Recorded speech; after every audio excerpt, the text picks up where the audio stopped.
there you go.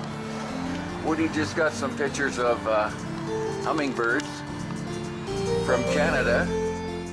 Rufus canadensis iciculus that stay all winter.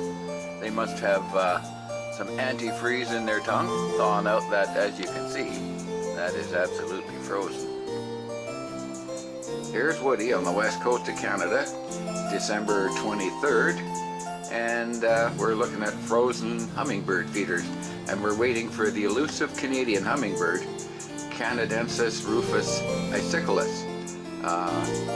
They'll be here if I can stand staying out here in the cold.